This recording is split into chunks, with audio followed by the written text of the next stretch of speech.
నమస్తే, welcome to Suman TV. నేను మానస. ఈ రోజు మనతో పాటు ఉన్నారు మెగా డెంట్ డెంటల్ క్లినిక్ నుంచి professor and doctor Ramesh Trinity గారు, కన్సల్టింగ్ ప్రోస్టోడాంటిస్ట్ అలాగే ఇంప్లాంటిస్ట్. సో డాక్టర్ గారితో మాట్లాడదాం. ఓరల్ హెల్త్ సంబంధించినటువంటి మరిన్ని విషయాలు తెలుసుకుందాం. డాక్టర్ గారు నమస్కారం అండి. ఓరల్ హెల్త్ విషయానికి వచ్చేసరికి పిల్లల నుంచి పెద్దల వరకు చాలా మందిలో చాలా రకాల డౌట్స్ ఉంటూ ఉంటాయి. సో అందులో కొన్ని నేను ఈరోజు మీ ద్వారా తెలుసుకోవాలనుకుంటున్నాను answers. So first of all, మీరు ఇంప్లాంటిస్ట్ కాబట్టి అసలు ఇంప్లాంటేషన్ అనేది ఓరల్ హెల్త్ లో అసలు ఎప్పుడు, అంటే ఏ ఏజ్ లో ఇంప్లాంటేషన్ అనేది చేసుకుంటే బెస్ట్ అంటారు? యాక్చువల్లీ ఇంప్లాంటాలజీ అనే డిపార్ట్మెంట్ చాలా ఓల్డ్ డిపార్ట్మెంట్ అండి. But due to lot of scientific development రీసెంట్గా ఒక 8 to 10 years లో బాగా ఫ్లరిష్ అయిన డిపార్ట్మెంట్ ఇంప్లాంటాలజిస్ట్. ఇంప్లాంటాలజీ అన్నది మేజర్గా ఎప్పుడంటే టూత్ లాస్ అయినప్పుడు, జనరల్గా ఏదర్ బికాస్ ఆఫ్ క్యావిటీస్ కానీ యాక్సిడెంట్స్ వల్ల కానీ, లేదా వాళ్ళకి కొన్ని పళ్ళు మిస్ అవ్వడానికి అదర్ రీజన్స్ రాకపోవడం వల్ల కానీ, కొంతమందికి టీత్ రావండి, పాల పళ్ళు ఉండిపోయి పర్మనెంట్ పళ్ళు రావు. అలాంటి వాళ్ళకి టీత్ పెట్టించుకోవాలంటే ఒకప్పుడు ఏమయ్యేదంటే ఓన్లీ బ్రిడ్జ్ అన్నది చేసేవాళ్ళు. బ్రిడ్జ్ అంటే పక్కన కంపల్సరీ 2 teeth సపోర్ట్ తీసుకుని దాన్ని బట్టి టీత్ పెట్టేవారు. దీనివల్ల ఏమయ్యేదండి, న్యాచురల్ టీత్ ని కూడా మనం టచ్ చేయకుండా మనకు లేని పళ్ళుకి వచ్చేయడానికి అవకాశం ఉండేది కాదు. ఈ ఇంప్లాంటాలజీ అనే డిపార్ట్మెంట్ ఎక్కువ ఫ్లరిష్ అవ్వడానికి రీజన్ ఏంటంటే, అందరికీ న్యాచురల్ టీత్ సేవ్ చేసుకోవాలనే ఒక ఆకాంక్ష, వాళ్ళ నవ్వు బాగుండాలనే ఆకాంక్షతో పాటు న్యాచురల్ టీత్ని సేవ్ చేసుకోవాలనే ఒక ఉద్దేశంతో ఇంప్లాంటాలజీ అనే డిపార్ట్మెంట్కి మనం అందరం ఆప్ట్ చేసుకుంటాం. ఇంప్లాంట్స్ చేసుకోవడానికి మినిమం ఎంట్రీ ఏజ్ అవుతుంది మాత్రం 17 to 18 years అండి. అసలు మనం 17 to 18 years బిఫోర్ ఇంప్లాంట్స్ అసలు మనం ప్రిఫర్ చేయమండి. చేయకపోవడానికి మేజర్ రీజన్ ఏంటంటే, ఒకటి బోన్ ఫుల్గా గ్రోత్ అవ్వదు కాబట్టి ఇంప్లాంట్స్ పెట్టేగా దాని జోన్ మారిపోయి, so teeth doesn't look good అండి. అన్నట్లతో పాటు హ్యాండ్ ఇన్ హ్యాండ్ వెళ్ళవని. రెండోదేమో ఆ ఏజ్కి వచ్చే వరకు కొంచెం వీళ్ళకి చేయవలసిన పొజిషన్ ఆఫ్ టీత్ కూడా కరెక్ట్గా ఎసెప్ట్ అయిన అవుతుంది. విజ్డమ్ టూత్ వస్తూ ఉంటే 18 years, అందుకని 18 years వరకు పెట్టారు. ఇది కాకుండా కూడా ఇంప్లాంట్స్ సెలెక్ట్ చేసుకునేటప్పుడు, ఈవెన్ పెద్ద వయసులో ఇంప్లాంట్స్ సెలెక్ట్ చేస్తున్నప్పుడు మేజర్గా మనం జనరల్ హెల్త్, పేషెంట్ ఒక ఓరల్ హ్యాబిట్స్, పేషెంట్ ఒక డెంటల్ హ్యాబిట్స్ చూడకుండా మనం ఆప్ట్ చేయకూడదు. అంటే డెంటల్ హ్యాబిట్స్ అంటే కొంతమందికి క్లెంచింగ్ టీత్ అంటాం, అంటే బ్రక్సిజం అంటే నిద్రలో పళ్ళు కొరకడం కానీ, లేదా వాడుకలో పళ్ళు ఎక్కువ గట్టిగా కొరకడం కానీ అలవాటు ఉంటుంది. అలా కొరికే వాళ్ళకి కానీ ఇంప్లాంట్స్ పెట్టినప్పుడు కొంచెం మనం ఫోర్సెస్ చూసుకోకపోతే ఇంప్లాంట్ ప్లేస్ చేసాక కూడా ఇబ్బందులు రావడానికి అవకాశం ఉంటుంది. రెండోది ఓరల్ హ్యాబిట్స్ అంటే కొంతమంది స్మోకింగ్, ఆల్కహాల్, గుట్కా, పాన్, ఈ హ్యాబిట్స్ ఉన్నప్పుడు హెవీ హ్యాబిట్ ఉంటే ఎప్పుడు గమ్స్ ప్రాబ్లం వచ్చి అక్కడి నుంచి కూడా ఇంప్లాంట్ ప్రాబ్లం వచ్చి పెరి ఇంప్లాంటైటిస్ రావడానికి కారణం ఉంటుంది. కాబట్టి అది కూడా మనం ఎప్పుడు కేర్ తీసుకోవాలి. ఇంకా జనరల్ హెల్త్లో అంటే షుగర్, డయాబెటిక్ ఉన్న వాళ్ళకి కానీ, ఆర్గన్ ట్రాన్స్ప్లాంట్ అయిన వాళ్ళకి కానీ, ఇమ్యూనోసప్రెసెంట్ ఇబ్బందులు ఉన్న వాళ్ళకి కానీ, ఆటో ఇమ్యూన్ డిసీజెస్ ఉన్న వాళ్ళకి కానీ మనం అన్ని విధాలుగా చూసుకుంటే కానీ ఇంప్లాంట్ సజెస్ట్ చేయడానికి అది ప్రిఫరబుల్ కాదు. వన్స్ ఇంప్లాంట్ చేయించుకున్న తర్వాత ఆ టీత్ ఎన్ని ఇయర్స్ వరకు ఉంటుంది? మళ్ళీ ఇంకోసారి అంటే ఇంప్లాంటేషన్ తర్వాత మళ్ళీ చేయించుకోవాల్సి ఉంటుందా after long years, like 20 years, 15 years అలా? జనరల్గా ఇప్పుడు నేను ఇంప్లాంట్స్ 2002 నుంచి ప్రాక్టీస్ చేస్తున్నాను అండి. నేను నా ఓన్ ప్రాక్టీస్లో ఇంప్లాంట్స్, చాలా ఇంప్లాంట్స్ ప్లాన్ చేసాం. ఇప్పుడు నెంబర్ ఆఫ్ కంపెనీస్ వచ్చేసినాయి. పేషెంట్కి, డాక్టర్కి చాయిస్ ఉంది. సో ఇంప్లాంట్స్ వెరైటీస్ వచ్చినాయి. జనరల్గా ఇంప్లాంట్ ఒకసారి వేసామంటే అది రెండోసారి వేసుకోవాల్సిన అవసరం రాదండి. అది జనరల్గా మెయింటెనెన్స్ బాగుండి కేస్ సెలెక్షన్ పర్ఫెక్ట్గా చేసుకుంటే implant is for life time. Life అంటే implant life 20 to 25 years minimum. అంటే ఒకసారి పేషెంట్కి ఇంకా బాగా వాడితే అంతకంటే ఎక్కువ వచ్చిన కేసెస్ చాలా పేపర్స్, పబ్లికేషన్స్ ఉన్నాయి. నేను 22 years ఎందుకు చెప్పగలనంటే, నేను నా 23rd year నా ఫస్ట్ పేషెంట్ నేను చూస్తాను కాబట్టి 20th years పేషెంట్ చాలా బాగా వాడారు. చాలా మంది 15-20 years అయింది పేషెంట్ ఇంప్లాంట్స్ బాగున్నాయి. పేపర్స్ పబ్లికేషన్ ప్రకారం అయితే 60 years కూడా ఇంప్లాంట్స్ బాగున్నాయి, 67 years కూడా ఇంప్లాంట్ ఉందని పేపర్ పబ్లికేషన్స్ ఉన్నాయి. ఇవన్నీ పక్కన పెట్టి ఇది ఒరిజినల్ టీత్ లాగే వాడుకోవచ్చు అండి. చిన్న లిమిటేషన్స్ ఉంటాయి, మెయింటెనెన్స్లో లిమిటేషన్ ఉంటుంది. ఇది దేవుడిచ్చిన పన్ను కాదు, మనం డబ్బులు పెట్టి తెచ్చుకున్న పన్ను. లిమిటేషన్లో చిన్న లిమిటేషన్ అంటే కొన్ని హ్యూమన్ ఎర్రర్స్ ఉంటాయి.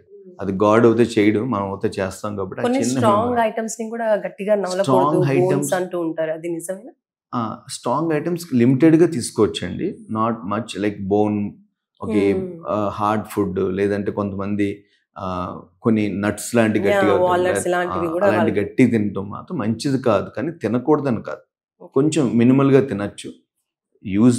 ఎప్పుడు కూడా వైజ్ గా యూజ్ చేయాలి. మన టీత్ అని అంతే, ఆ టీత్ అని అంతే.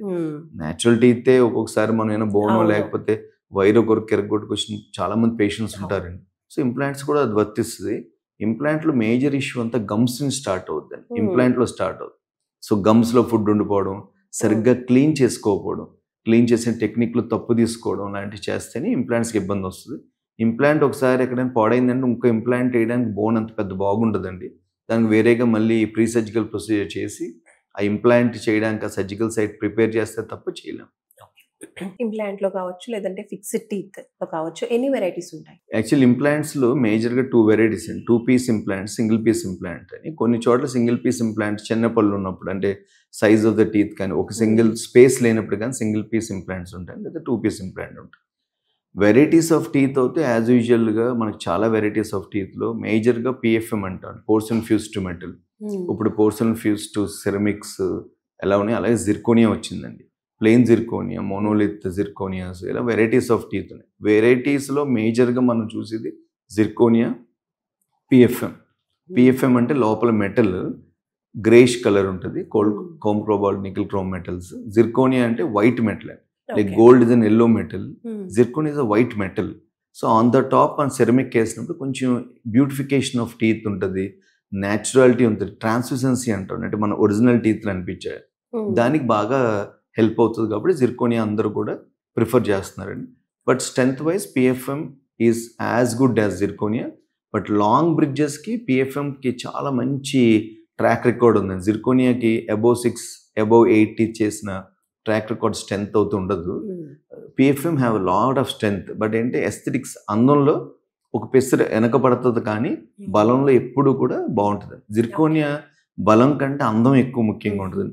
ఇది కాకుండా మనకి ఈమాక్స్ క్రౌన్స్ అని ఉంటాయి, లిథియం డైసిలికేట్ క్రౌన్స్ అని ఉంటాయి. ఈ వెరైటీస్ అన్నీ కూడా వెనీర్స్కి, యాంటీరియర్ టీత్కి, ఫ్రంట్ టీత్కి, అంటే ఎక్కువ గట్టిగా తినం కాబట్టి ఫ్రంట్ టీత్కి వాడుకుని మేజర్గా కూడా ఉంటాయండి. ఈమాక్స్ క్రౌన్స్ అందంగా ఉంటాయి కానీ కొంచెం స్ట్రెంత్ తక్కువ.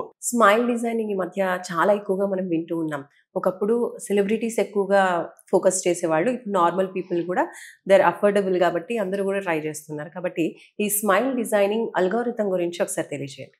యాక్చువల్లీ నిజంగా కూడా స్మైల్ డిజైనింగ్ అన్న word is as good as a good స్మైల్లో తయారైపోయింది. స్మైల్ డిజైనింగ్ అంటే డజంట్ మీన్ ఇట్ ఈస్ అంటే ఒకే టెక్నిక్ అని కాదు, ఒక పేషెంట్ ఎపీరెన్స్ని స్మైల్ తోటి మనం ఒక మెట్టు ముందుకు తీసుకెళ్ళి వాళ్ళ కాన్ఫిడెన్స్ లెవెల్ బూస్ట్ చేసేది స్మైల్ డిజైనింగ్. స్మైల్ డిజైనింగ్ అంటే ఒక టెక్నిక్ కాకుండా ఎందుకన్నానంటే, ఇప్పుడు సపోజ్ ఎవరికైనా సరే మనం స్మైల్ డిజైనింగ్ చేసేటప్పుడు ఆ పేషెంట్ యొక్క అపాయింట్మెంట్లో వాళ్ళ నవ్వు, వాళ్ళ ఫేస్ ప్రొఫైల్, వాళ్ళ ఐ లైన్ దగ్గర నుంచి జా లైన్ వరకు తీసుకుని దాని ప్రకారంగా మనకు డిజైన్ చేస్తూ ఉంటాం. ఈ లిప్ మూమెంట్ ఒకసారి కొంతమంది 2 సైడ్లు లిప్ ఒకసారి మూవ్ అవుతుంది, ఒకలా మూవ్ అవుతుంది.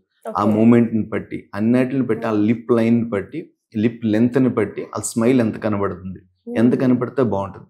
ఇది ఆడపిల్లల, మగపిల్లల, పెద్ద వయసు వాళ్ళ, మధ్య వయసు వాళ్ళ చూసుకుని దాన్ని బట్టి స్మైల్ డిజైన్ చేయాలి. స్మైల్ డిజైనింగ్ ఉన్న చాలా ఆప్షన్స్లో ఫస్ట్ థింగ్ ఎలైనర్స్ పెట్టి చేయడం. ఈ మధ్య రీసెంట్గా ఎలైనర్స్ అనేది బాగా ఆప్షన్. ఇన్విజిబుల్ ఎలైనర్ అన్నది అంటే ఇన్విజిబుల్గా ఒక థర్మోప్లాస్టిక్ షీట్ తోటి చిన్న షీట్ చేస్తారు, అది షీట్ సేమ్ క్లిప్ అని చేస్తుంది. నార్మల్ ఆర్థోడాంటిక్ ట్రీట్మెంట్, క్లిప్ ట్రీట్మెంట్తో కూడా స్మైల్ డిజైనింగ్ చేయొచ్చు. వెనీర్స్ అండ్ లామినేట్స్ అంటారు, అంటే జస్ట్ పన్నుపై కలర్ బాగోపోయినా, ఈ ఎక్కడైనా ఫ్లోరైడ్ వాటర్ వల్ల పళ్ళు కలర్ బాగోపోయినా, చిన్న పళ్ళు వచ్చిన చిన్న చిన్న చేంజెస్ పెద్దగా ముట్టుకోకుండా చేయడానికి వెనీర్స్ అండ్ లామినేట్స్ రెండాటిని వాడతారు. ఇది కాకుండా కాంపోజిట్స్ అని కాస్మెటిక్ సిమెంట్ మెటీరియల్, కాంపోజిట్ అనేది ఫిల్లింగ్ మెటీరియల్, దాంతో కూడా షేపింగ్ చేయొచ్చు. అంటే చిన్న ట్రీట్మెంట్ దగ్గర నుంచి పెద్ద ట్రీట్మెంట్ వరకు including implants, the lot of treatment options అండి. బట్ స్మైల్ డిజైనింగ్ ఈ అన్నిటిని ఒక అంబ్రెల్లాలోకి తీసుకొచ్చి పేషెంట్ ప్రొఫైల్ని రీడ్ చేసి ఆ పేషెంట్ స్మైల్, వాళ్ళ ఏజ్, వాళ్ళ మస్కులేచర్ని బట్టి డిజైన్ చేస్తే స్మైల్ డిజైనింగ్ అండి. జనరల్గా కొంచెం కామన్గా అందరూ స్మైల్ డిజైనింగ్ అన్నది మామూలుగా చెప్పేసుకున్నారు, కానీ స్మైల్ ఎప్పుడూ కూడా as a dentist from 23 years experience I just feel that smile should be good for them అండి. వాళ్ళకి స్మైల్ బాగుండటం కోసం చేయాలి తప్ప చూసి వాళ్ళ స్మైల్ కోసం చేయడం గురించి కాదు. It's always confidence of the person who is holding that smile should be confident. For that we should design a smile, not for people. Maybe మీరు అన్నట్టు సెలబ్రిటీస్ అవుతే people watch them, so they may be going for peoples opinion, but my opinion వాళ్ళకల్లా confidence ఉన్న smile ఇవ్వడం వరకు we can give best. And invisible aligners గురించి మనం మాట్లాడుకున్నాం. ఈ మధ్య చాలా ఎక్కువగా మనకి అడ్వర్టైజ్మెంట్స్ కూడా చూస్తున్నాం, మనకి ఫోన్ కాల్స్ కూడా తరచుగా వస్తూ ఉంటాయి. అంటే ఇన్విజిబుల్ అలైనర్స్ ని అలా డైరెక్ట్ గా వాళ్ళు ఇంటికి వచ్చి మరీ వెంటనే చూసి మనకి ఇచ్చేస్తూ ఉన్నారు. అలా వితౌట్ ఎనీ డాక్టర్ కన్సల్టేషన్ వీటిని యూజ్ చేయొచ్చా? ఇఫ్ ఆల్ అలా యూజ్ చేస్తే ఫర్దర్ ఎలాంటి ప్రాబ్లమ్స్ వస్తాయి? యాక్చువల్లీ మీకు తెలియదు ఉంది, ఇప్పుడు అన్నీ కూడా online అయిపోయేటప్పటికి we can have a consultation online, but we can't get treatment online లో చేయించుకోలేమండి. కాకపోతే ఏంటంటే కొన్ని కంపెనీస్ ఆ ప్లాట్ఫామ్ లో కూడా వచ్చి ఇప్పుడు మన హోమ్ డెలివరీ, ఫుడ్ డెలివరీ లాగా ట్రీట్మెంట్ డెలివరీ చేయాలి.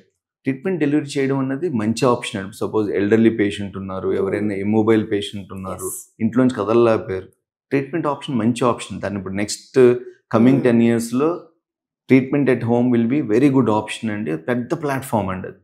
బట్ అలైనర్స్ చేయడానికి ఏంటంటే దానికి ఒక స్కాన్ ఉంటుందండి, స్కాన్ చేయాలి, దాని మోడల్ అనాలిసిస్ చేయాలి, ఎక్స్రేస్ ఉంటాయి. దాన్ని బట్టి మనం ఒక స్మైల్ డిజైనింగ్ ఎలా చేయాలని చూసుకుని ఆ పేషెంట్కి ఎలా పెట్టాలని చూసి మనం చేస్తాం. ఇంటికి వెళ్ళి చేసినప్పుడు ఏం ప్రాబ్లం లేదు, ఇంటికి వెళ్ళి చేయొచ్చండి. బట్ స్టెరిలైజేషన్ మీరు క్లీన్లీనెస్ ఎలా చేయగలరు? ఇప్పుడు క్లినిక్లో ఉంటే స్టెరిలైజేషన్ చేయగలరు, ఇంటికి వెళ్తే స్టెరిలైజేషన్ చేయలేం. వెళ్ళిన డాక్టర్ ప్రొఫెషనల్ డాక్టర్ వెళ్ళాలి. ఎవరు వెళ్ళారు పేషెంట్ పాపం తెలియదు, అమాయకంగా ఆన్లైన్లో చూసి ఓకే కొంచెం డబ్బుల్లో తక్కువ అవుతుందని ఎకనామికల్గా ఆన్లైన్ చేయించుకోవడం తప్పులేదు. కానీ వెళ్ళి డాక్టర్ ఎంత professional, is a specialist, is a really authenticated to work అని చూసుకోకపోతే మనం చేయించిన ట్రీట్మెంట్ వల్ల వేరే హెల్త్ ఇష్యూస్ వచ్చి ఇబ్బంది పడకూడదు. స్టెరిలైజేషన్ ఎంత ఇంపార్టెంటో టెక్నిక్ అంత ఇంపార్టెంట్. ఇది రివర్స్ అయిన ప్రాబ్లం అయ్యి పేషెంట్గా మెటీరియల్ ఏ లైజ్ చూసిన ఆన్సరబిలిటీ ఉండదు. ఆన్లైన్లో ఆన్సరబిలిటీ ఉండటానికి మీకు the provider is from somewhere, అక్కడ ఎక్కడో బాంబేలో కూర్చున్న పూణేలో కూర్చున్న కంపెనీ ఉంటుంది, ఇక్కడ వాళ్ళు third party they do. So answerability లేకపోతే పేషెంట్ ఇది హెల్త్కి సంబంధించింది. ఫుడ్ లేకపోతే ఏదైనా చిన్న ఇబ్బంది వస్తే మనం వేరేగా చూసుకోవచ్చు. హెల్త్కి సంబంధం వస్తే మనం అంత I strongly believe that we should go to a dentist. వాళ్ళు అనలైజ్ చేసుకుని స్పెషలిస్ట్ వాళ్ళు పిలుచుకుని, లేకపోతే వాళ్ళే స్పెషలిస్ట్ అవుతే అలా చేయించుకోవడం ఆథెంటికేటెడ్ లైన్ అండి. అంతే తప్ప ఇలా చేయించుకోవడం వల్ల ఇబ్బంది వచ్చి సగంలో వాళ్ళు ప్రొవైడ్ చేసిన ట్రీట్మెంట్ ప్రొవిజన్ అవ్వక ఎవరిని అడగలేక ఇబ్బంది పడుతున్న వాళ్ళు చాలా మంది మమ్మల్ని కూడా కన్సల్ట్ చేస్తూ ఉంటారు. వాళ్ళు ఎడ్యుకేట్ చేసి మనం మళ్ళీ దాన్ని చేంజెస్ తో చేయవలసి వస్తున్న అవకాశం. అండ్ ఇన్విజిబుల్ అలైనర్స్ ని యూజ్ చేయడం వల్ల బెస్ట్ రిజల్ట్స్ ఉంటాయి అంటారా? ఇన్విజిబుల్ అలైనర్ అనేది చాలా ఓల్డ్ టెక్నిక్ అండి. ఇన్విజిబుల్ గా అలైన్ చేయడం ఎప్పుడు ఉండదండి, బట్ ఆ వాడే షీట్ కనబడదు, పెద్ద ట్రాన్స్పరెంట్ గా ఉంటుంది. కాకపోతే ఇన్విజిబుల్ అలైనర్స్ ఆర్ అలైనర్స్ చేయడానికి కొన్ని బౌండరీస్ ఉన్నాయండి. ఆ బౌండరీస్ దాటి ఇన్విజిబుల్ అలైన్మెంట్ కరెక్ట్ గా అవుతుంది. కానీ దాన్ని when you balance it with the money what we spend అండి, time what we spend, effort what we take, ఈ మూడు పెట్టుకోకుండా మనం అలైనర్స్ వాడేమంటే కొన్ని కేసెస్కి అలైనర్స్ కొంచెం ఇబ్బంది పడుతుంది.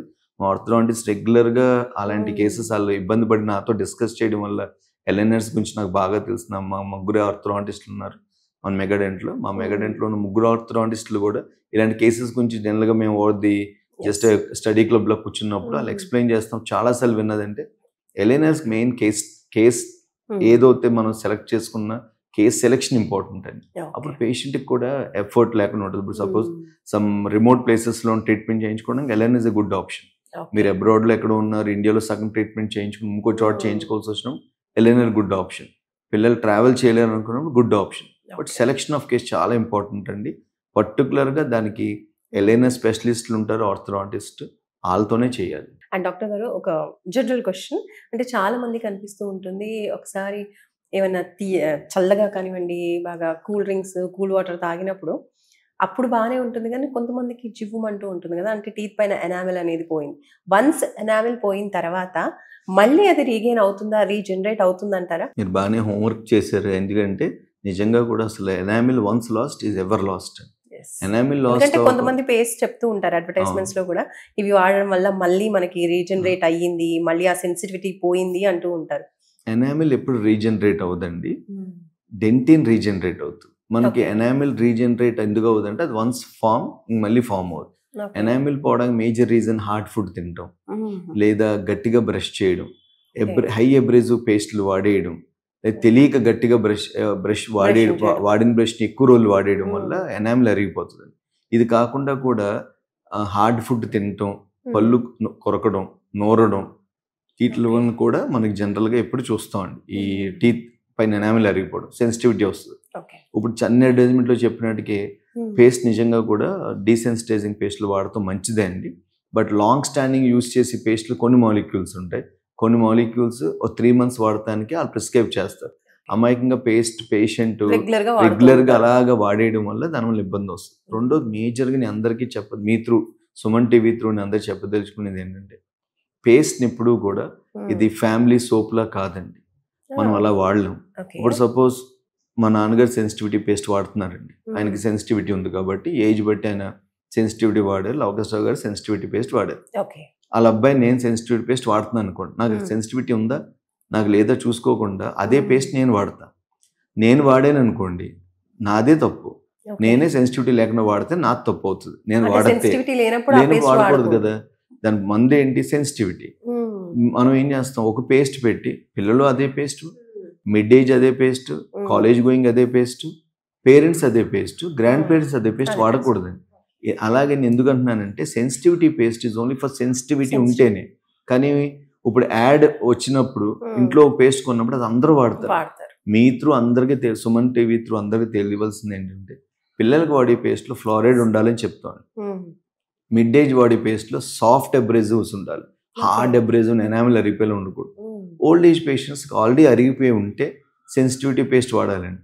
ఆ సెన్సిటివిటీ కండిషన్ బట్టి పేస్ట్ సెలెక్ట్ చేసుకోవాలి. సెన్సిటివిటీ కండిషన్ బట్టి మన పేస్ట్ని వాడతాం కూడా. కొన్ని నాటిల్లో డెంటల్ ట్రీట్మెంట్ చేయించుకోవాల్సింది ఉంటుంది. మనం పేస్ట్ వాడినంత మాత్రాన అది మనం ఎన్ని రోజులు పేస్ట్ వాడినా సరే అది అవ్వదు కదండి. అలాంటప్పుడు డెంటల్ అంటే అబ్రేషన్స్ వచ్చేసి ఉంటే దాన్ని సిమెంట్ పెట్టించుకోవడం, దాన్ని ట్రీట్మెంట్ చేయించుకోవడం, గమ్స్ మసాజ్ చేయడం అంటే చేసుకోవాలి తప్ప ఈ పేస్ట్ లాంగ్ టర్మ్ వాడటం వల్ల దాని ఎఫెక్టివ్ పోతుంది. దానివల్ల మనకు బెనిఫిట్ అవ్వదు. మనం దాన్ని ఎడిట్ అయినట్టుగా అది ఉంటేనే మనం ఉంటాం. కూల్ వాటర్ తాగడం కూడా, చిల్డ్ వాటర్ తాగడం ఎప్పుడు అవాయిడ్ చేయాలండి.